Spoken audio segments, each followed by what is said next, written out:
Is The Flash the greatest superhero movie ever made?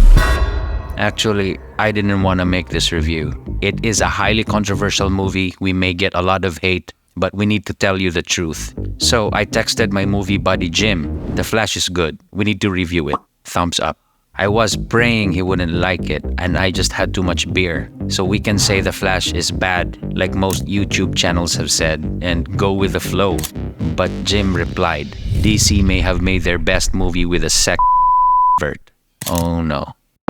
Wonder Woman 1 is the best DC movie for me, so I wanted to get Jim's opinion on that compared to The Flash. I really hate to say this, but this is as good, if not better, than Wonder Woman. What do you think?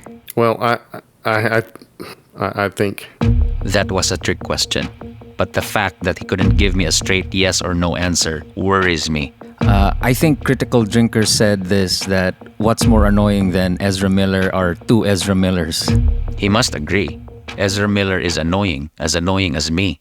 This is where I completely disagree. In fact, the only thing that really works in this movie, for me, is Ezra Miller's performance. Wow. I did not see that coming. And as Jim kept explaining why, my greatest fear came to reality. Holy shit, The Flash might just be the greatest superhero movie ever made. In Chapter 5, Jim explains why it's Ezra Miller that makes this movie work. But first, let's talk about Batman and Supergirl. Most people watch this movie because of them. See you in the next video. Is The Flash the greatest superhero movie ever made?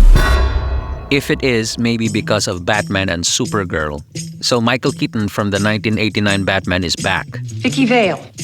Bruce Wayne.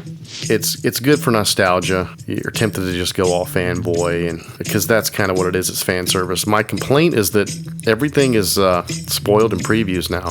Like that moment when he comes out and he goes, Yeah, I'm Batman. I wish that I hadn't seen that in the preview, because that would have been a powerful moment, right? That would have been a very iconic thing. You'd be like, yes. But when that moment happens, I wasn't impressed. I already knew, I knew that he was going to say that. They're always going to put things like that in the preview because they know that that's what you want and you want to go see it. So, is he the best Batman? He's my favorite. He's a grounding actor. He brings some weight, some gravitas to the movie just by being in it. So, but if I have a complaint, it's about the writing, because they didn't give him a lot to do. This is the DC problem, is that they don't understand what to do with Batman, because Batman has no superpowers. So when you put him in a situation where he's fighting aliens, he just seems out of place. I'm Batman. He's my Batman. That's what I said to myself. That's my Batman. Now, he didn't have muscles.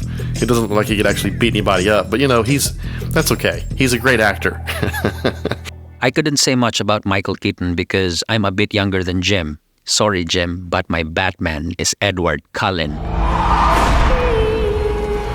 They think I'm hiding in the shadows. But I am the shadows. Watching. I'm vengeance. Anyway, Supergirl is my favorite part of this movie. I mean, the moment I saw her fly, it was love at first sight. She wasn't on screen enough for me. I think that's one of my complaints, is that she should have been in the movie more. She was there for 5 minutes, so we really can't say anything about her without spoiling the movie. In the next video, let's talk about the amazing visual effects. Some faces look like that vampire baby in Twilight 20 years ago. Look at that thing! Come on, no one was gonna believe that's the baby of Robert Pattinson and Kristen Stewart. It looks like they weren't even trying. There were some sequences when the two of them were on screen, you're like, okay, that's fake, or that's a different actor. They were so cartoony looking, but they look like The Rock as the Scorpion King in Mummy Returns. This is worse than Ant-Man. Oh, yeah. This actually makes Quantumania look good.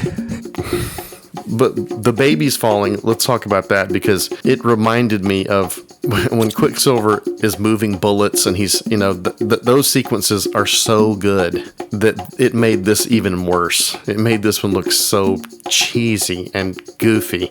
It was humorous, it was clever, but just the CGI, it looked like they've gone backwards.